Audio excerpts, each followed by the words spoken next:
আজকে যারা আমাদের জুমার নামাজে এসছেন আপনাদেরকে অসংখ্য মোবারকবাদ জানাই। প্রতি জুমাতে আমাদের এখানে হাজার হাজার মুসল্লিরা আসেন।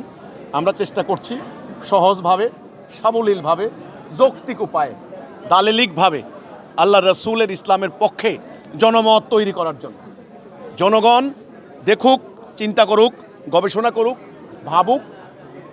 জনগণকে আল্লাহ বোধ শক্তি দিয়েছে, আল্লাহ চিন্তা শক্তি দিয়েছে, বিচার বিশ্লেষণের ক্ষমতা দিয়েছে।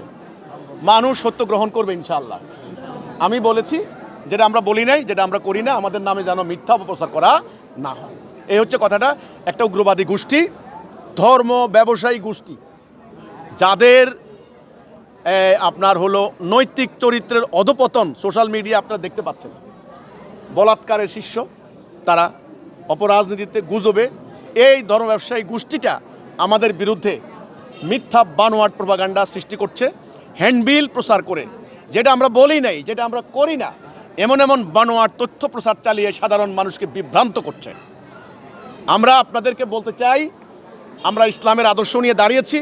এতে আমাদের দুনিয়াবি কোনো স্বার্থ নাই, কোনো রাজনৈতিক অভিসন্ধি নাই। যদি আমরা কিছু অন্যায় করে থাকি আমাদেরকে বলেন, আমরা সরি করব। যেটা আমরা বলি নাই সেটা আমাদের নামে মিথ্যা কথা চালু করে দেওয়ার এখতিয়ার তাদের নাই।